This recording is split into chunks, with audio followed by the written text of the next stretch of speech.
Hi, this is Dan, and I got this funny CPAP machine story for you, okay? And yes, that is a cat. That is a cat behind me in the box. That is a cat. Just don't mind him, all right? So I got this CPAP machine story. You know what a CPAP machine is?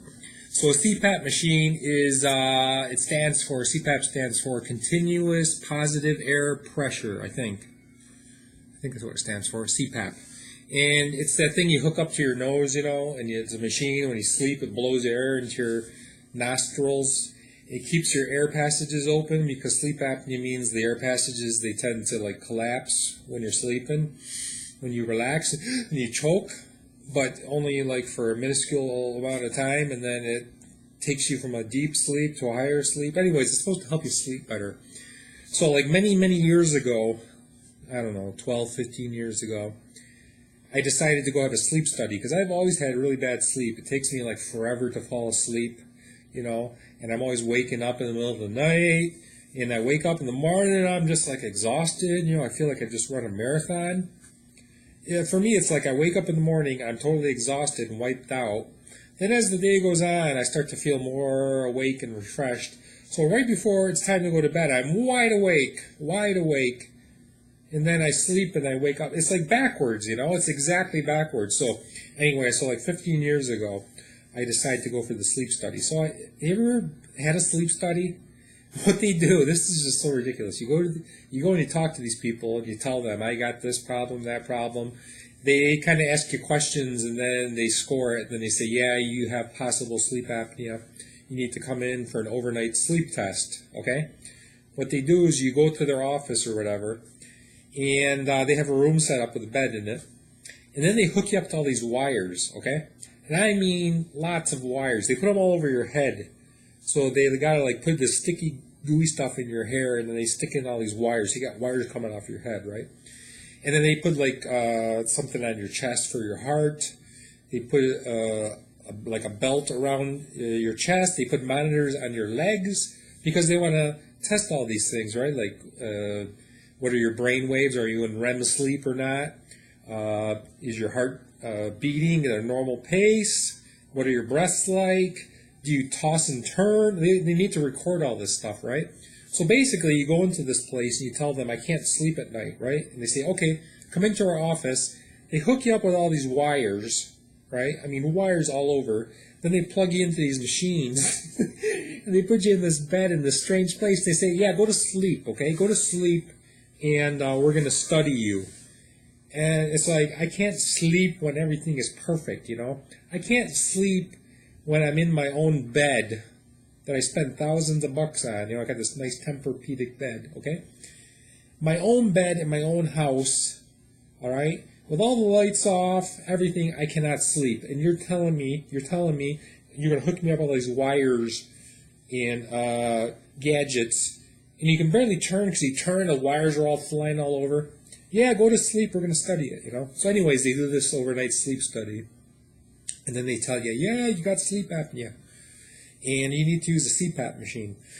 Then you got to go back in, all right? You got to go back in for another sleep study where they hook you up to the CPAP machine. And then they determine what level it should be set at, because you can set it at all different kinds of levels. So that the air pressure is really high or the air pressure is really low. Because certain people, respond to different levels differently. So you go in for another sleep study test. They hook you up to the CPAP machine, and they measure it, and they tell you, well, okay, we're going to set it at level 10 or level 15 or 5, whatever. Then you go home, take it home, you start sleeping with it. And it records data on a disc or a little, what do they call those cards? SD card? Those little cards? And then they read the data, and they can tell how well you're sleeping. Maybe they need to adjust the levels. Well, I never could really sleep very well with these CPAP machines. I would use them for a couple months. I'd go back in, they would read them, they would adjust it, and so eventually I would just say, screw it. I did that twice with these CPAP machines, okay? So the second time, I kept the machine because the insurance paid for the machine, and I used it for a couple of months or something, and I said, screw it, and I kept the machine, right? So my sleep lately has been really bad. I have these very vivid dreams, not like nightmares, but You know those dreams you have where you're trying to do something and you can't do it. You're trying to dial a phone number and you're off one digit. Yeah, you don't dial phone numbers like this anymore, right? It's more like this. Okay, but when I was growing up, you dialed them like this, right? You're trying to dial the number and you can't get the number right. You're trying to catch a plane. The plane takes off. You get on the wrong plane. You're late for a job interview. So they're very emotionally like draining, and I wake up in the morning and I'm just like, whoa, man. So this has been going on for a while again, and I thought, okay, I got to go back. I got to go back for a sleep study because I'm just like exhausted all day long. So I go back to this place, right? This sleep place here in Rochester. And it's a different place than I had been to previously, so it's a different place. I figure it's a fresh start, right? You go in for the first appointment and they ask you like an hour's worth of questions, like, do you ever fall asleep during the day?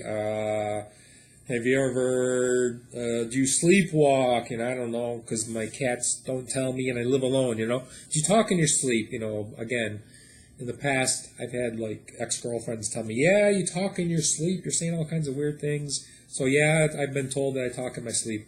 But they ask you all kinds of, trying to determine if you have like narcolepsy, if you have all kinds of different, problems based upon these questions. And then after you're done answering all these questions, they give it a score and they say, well, it looks like maybe you have sleep apnea. Then they run it by the insurance and they say, Dan scored this and we think he might have sleep apnea. Do you approve an overnight sleep study, right?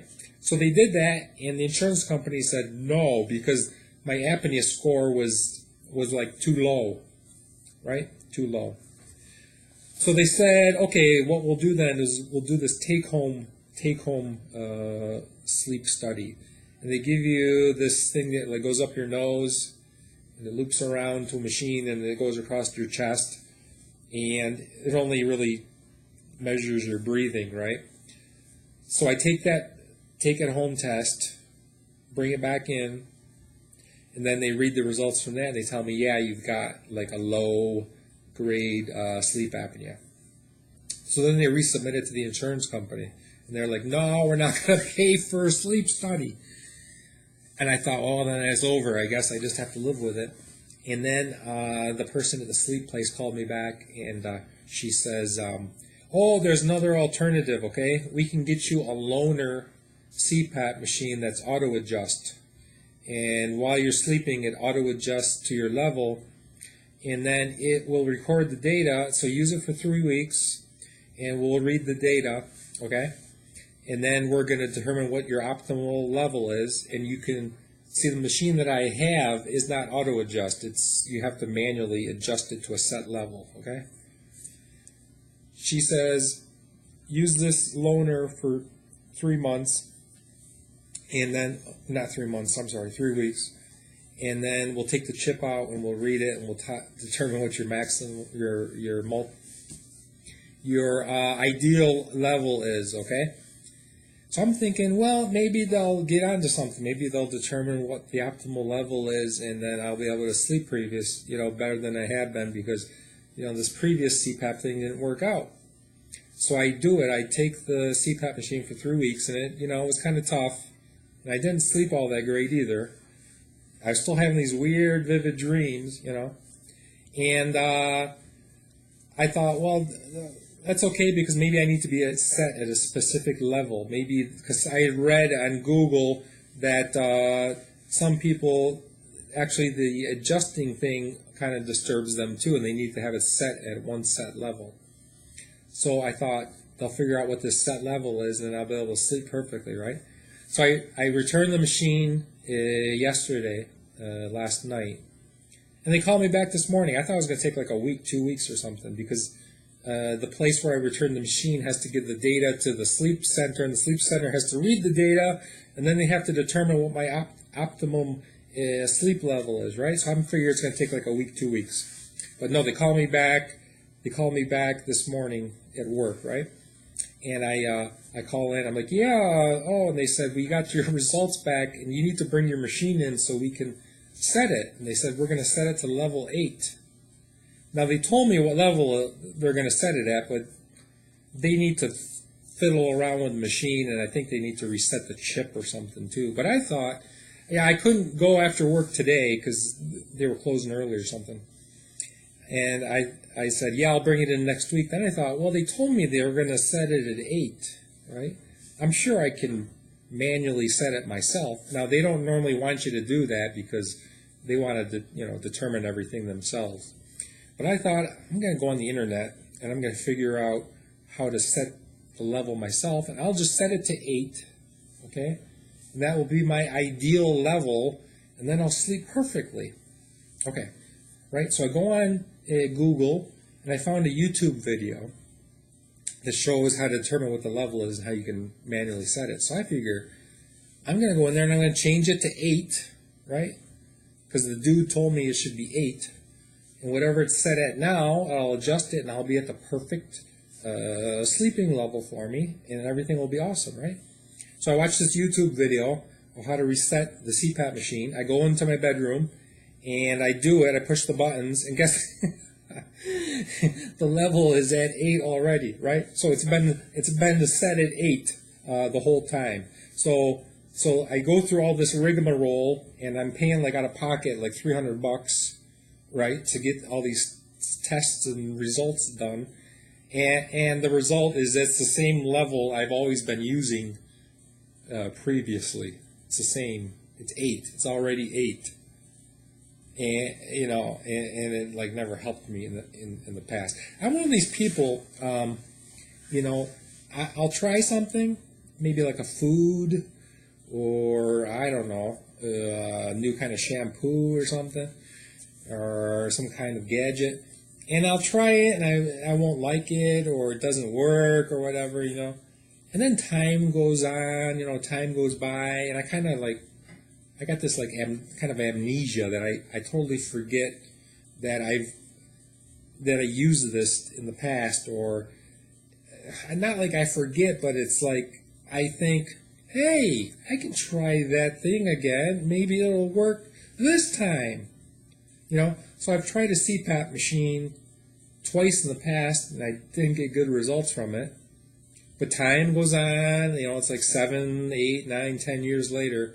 Hey, maybe I can try that CPAP thing again, and maybe it'll work. So here I am, I'm trying it again, and the level is going to be set at exactly the level it was before. But I'm going to give it a shot, okay? I'm going to try it. And if you've never slept with a CPAP machine, it's not fun. You got this tube, this hose hanging off your nose, right? You're like a big elephant. It's got the big hose. So every time you turn, and I go from side to side. That's how I sleep, right? I don't sleep on my stomach or my back. I can sleep on my stomach, but it ruins my back. If I sleep on my stomach, I wake up the next morning, I can't walk, So I go from side to side. Well, every time you turn, the hose is like flapping all over the place. So it's very hard to sleep, but, you kind of get used to it. So I'm going to give it a shot. Anyways, you just wasted 13 minutes and 30 seconds of your life, and I apologize, okay? But, think about it. You're not paying for anything, right? I'm not charging you to watch this video. So if you actually watched all 36 seconds of it,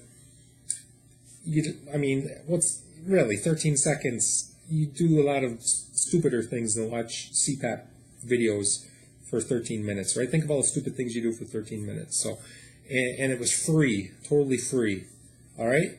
So I'll do a follow-up video later to see how my CPAP machine turned out, because I know that you're going to be on pins and needles waiting to find out how did Dan do on his CPAP machine. So I promise I will follow up on my CPAP story.